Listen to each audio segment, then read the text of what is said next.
Hi friends, ನಾನು ನಿಮ್ಮ ಶ್ರೀನಾಥ್. ಇವತ್ತಿನ ವಿಡಿಯೋದಲ್ಲಿ ನಾನು ಚನ್ನರಾಯಪಟ್ಟಣದ ಒಂದು ಹಾಂಟೆಡ್ ಗವರ್ನಮೆಂಟ್ ಕ್ವಾರ್ಟರ್ಸ್ನಲ್ಲಿ ಒಬ್ಬ ವ್ಯಕ್ತಿಗೆ ಆದ ರಿಯಲ್ ಗೋಸ್ಟ್ ಎಕ್ಸ್ಪೀರಿಯನ್ಸ್ನ ನಿಮ್ಮ ಜೊತೆ ಶೇರ್ ಮಾಡ್ಕೊಳ್ತಾ ಇದ್ದೀನಿ. ಸೊ ಗವರ್ನಮೆಂಟ್ ಕೆಲಸ ಮಾಡೋರಿಗೆ ಅವರು ಉಳ್ಕೊಳ್ಳೋದಕ್ಕೆ ಅಂತ ಸರ್ಕಾರ ಕ್ವಾರ್ಟರ್ಸ್ನ ಕೊಡುತ್ತೆ. ಆದರೆ ಅಂಥ ಕ್ವಾರ್ಟರ್ಸ್ ಒಳಗೆ ಕಾಲಿಡೋದಕ್ಕೂ ಮುಂಚೆ ಒಂದಕ್ಕೆ 10 ಸಾರಿ ಯೋಚನೆ ಮಾಡಿ ಕಾಲಿಡಬೇಕು. ಯಾಕಂದರೆ ನಾವು ಆ ಕ್ವಾರ್ಟರ್ಸ್ಗೆ ಹೋಗೋದಕ್ಕೂ ಮುಂಚೆ ಅಲ್ಲಿ ನಮಗಿಂತ ಮುಂಚೆ ಯಾರಿದ್ರು, ಆ ಮನೆಯ ಬ್ಯಾಕ್ಗ್ರೌಂಡ್ ಸ್ಟೋರಿ ಏನು ಎಲ್ಲ ತಿಳ್ಕೊಂಡು ಹೋಗಬೇಕು. ಇಲ್ಲ ಅಂದರೆ ಈ ವಿಡಿಯೋದಲ್ಲಿ ನಾನು ಹೇಳಿರೋ ಈ ರಿಯಲ್ ಗೋಸ್ಟ್ ಸ್ಟೋರಿ ಥರನೇ ಆಗಬಹುದು. ಅದನ್ನು ಇವತ್ತು ನಾನು ನಿಮ್ಮ ಜೊತೆ ಶೇರ್ ಮಾಡ್ಕೊಳ್ತಾ ಇದ್ದೀನಿ. ಬನ್ನಿ ವಿಡಿಯೋ ನೋಡ್ಕೊಂಬರೋಣ.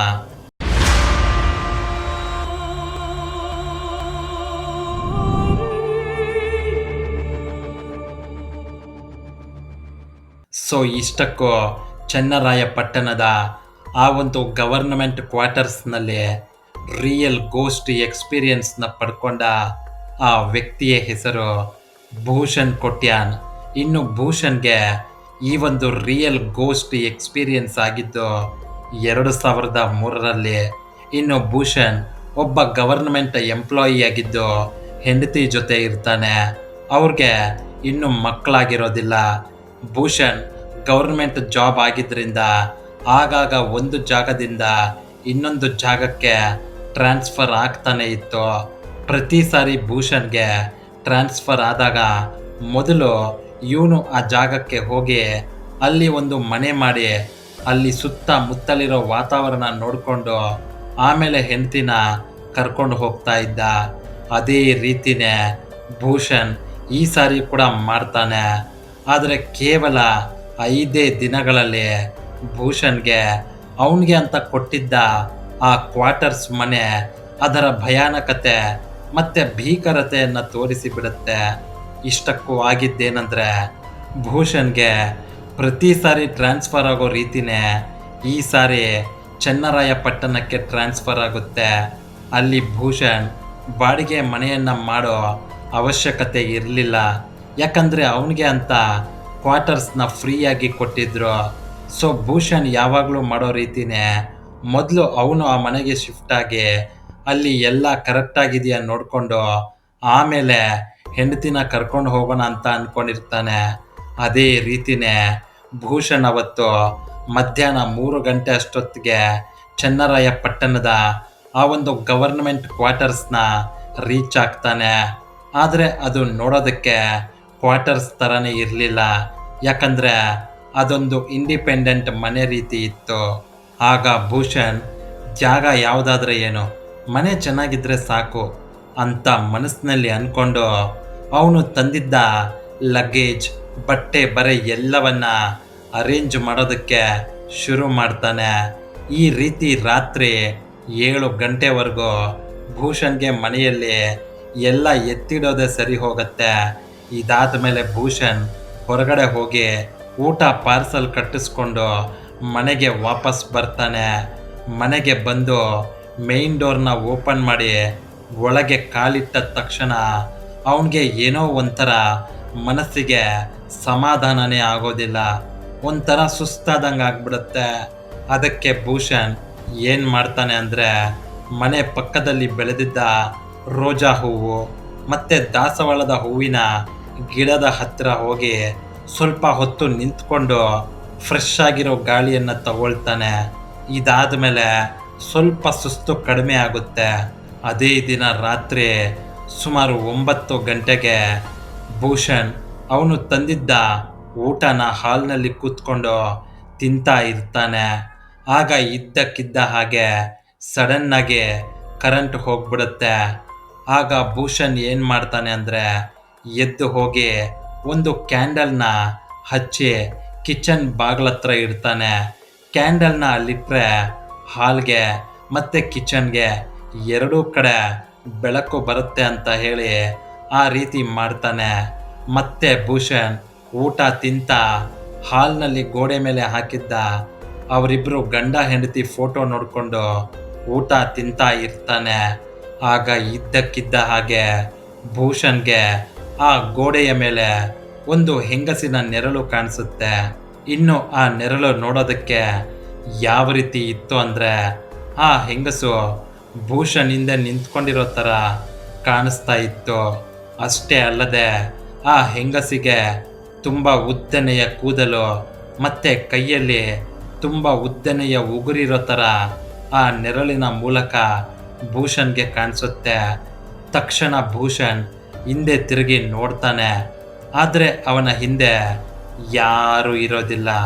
ಮತ್ತೆ ಭೂಷಣ್ ಆ ನೆರಳಿನ ಕಡೆ ನೋಡಿದಾಗ ಅಲ್ಲಿ ಯಾವ ನೆರಳು ಕೂಡ ಭೂಷಣ್ಗೆ ಕಾಣಿಸ್ಲಿಲ್ಲ. ಆಗ ಭೂಷಣ್ ಏನು ಅನ್ಕೊತಾನೆ ಅಂದರೆ, ಇದೆಲ್ಲ ನನ್ನ ಭ್ರಮೆ ಇರ್ಬೋದು. ಮೋಸ್ಟ್ಲಿ ಟ್ರಾವೆಲ್ ಮಾಡಿರೋದಕ್ಕೆ, ಕರೆಕ್ಟಾಗಿ ಟೈಮ್ಗೆ ಊಟ ಇಲ್ಲದೆ ಇರೋದಕ್ಕೆ, ಆಗಲೇ ಬೇರೆ ಯಾಕೋ ಸುಸ್ತಾದಂಗೆ ಆಯ್ತಲ್ವಾ, ಅದಕ್ಕೆ ಇರ್ಬೋದು ಹೀಗೆಲ್ಲ ಆಗ್ತಿರೋದು ಅಂತ ಅಂದ್ಕೊಂಡು ಸುಮ್ಮನೆ ಆಗ್ಬಿಡ್ತಾನೆ. ಹೀಗೆ ಭೂಷಣ್ ಆ ಕ್ವಾರ್ಟರ್ಸ್ನಲ್ಲಿ ಮೊದಲ ರಾತ್ರಿಯನ್ನು ಕಳೀತಾನೆ. ಇದಾದ ಮೇಲೆ ನೆಕ್ಸ್ಟ್ ದಿನ ಅಂದರೆ ಎರಡನೇ ದಿನ ಏನಾಗುತ್ತೆ ಅಂದರೆ, ಭೂಷಣ್ ಅವನ ಎಲ್ಲ ಕೆಲಸ ಮುಗಿಸ್ಕೊಂಡು ಮನೆಗೆ ಬಂದು ಅಡುಗೆ ಮಾಡಿ ಊಟ ತಿಂದು ರಾತ್ರಿ ಬೆಡ್ರೂಮ್ನಲ್ಲಿ ಮಲ್ಕೋತಾನೆ. ಅವನ ಬೆಡ್ರೂಮ್ ಪಕ್ಕದಲ್ಲೇ ಆ ರೋಜಾ ಗಿಡ ಮತ್ತು ದಾಸವಾಳದ ಗಿಡಗಳು ಇರುತ್ತೆ.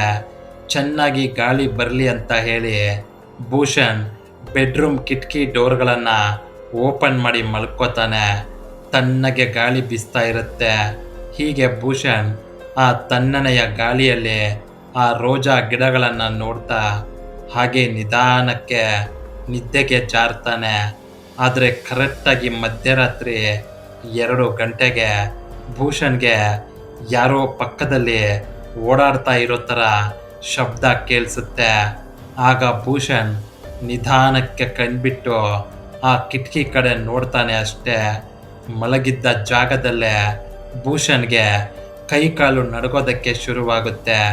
ಯಾಕಂದರೆ ಆ ಹೂವಿನ ಗಿಡಗಳ ಮಧ್ಯೆ ಯಾರೋ ಒಬ್ಳು ಎತ್ತರವಾದ ಮಹಿಳೆ ನಿಂತ್ಕೊಂಡು ಭೂಷಣ್ ಕಡೆನೇ ದಿಟ್ಟಿಸಿ ನೋಡ್ತಾ ಇರೋ ಥರ ಕಾಣಿಸುತ್ತೆ.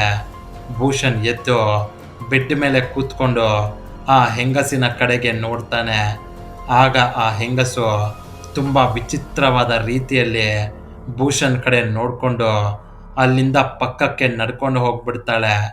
ತಕ್ಷಣ ಭೂಷಣ್ ಯಾರದು, ಯಾರಿರ್ಬೋದು, ಅವಳನ್ನು ಹಿಡೀಲೇಬೇಕು ಅಂತ ಆಚೆ ಓಡೋಗ್ತಾನೆ. ಆದರೆ ಆಚೆ ಹೋಗಿ ನೋಡಿದ್ರೆ ಅಲ್ಲಿ ಯಾರೂ ಇರಲಿಲ್ಲ. ಬರೀ ಅಲ್ಲಿ ಮಾತ್ರ ಅಲ್ಲ, ಆ ಇಡೀ ಏರಿಯಾದಲ್ಲಿ ಒಂದು ನರಪಿಳ್ಳೆ ಕೂಡ ಇರಲಿಲ್ಲ. ಆದರೆ ಭೂಷಣ್ ಒಂದು ವಿಷಯವನ್ನು ಗಮನಿಸ್ತಾನೆ.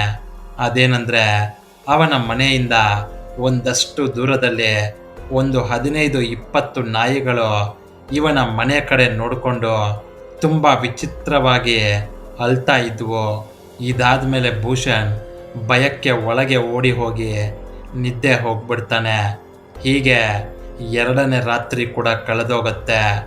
ನೆಕ್ಸ್ಟ್ ದಿನ ಬೆಳಗ್ಗೆ ಭೂಷಣ್ ವಾಕ್ ಮಾಡೋದಕ್ಕೆ ಅಂತ ಹೋಗಿರ್ತಾನೆ. ಅಲ್ಲಿ ಭೂಷಣ್ಗೆ ಒಬ್ಬ ವ್ಯಕ್ತಿ ಸಿಗ್ತಾನೆ. ಅವರಿಬ್ಬರು ತುಂಬ ಚೆನ್ನಾಗಿ ಮಾತಾಡಿಕೊಂಡು ಹಾಗೆ ಒಳ್ಳೆಯ ಸ್ನೇಹಿತರಾಗ್ಬಿಡ್ತಾರೆ.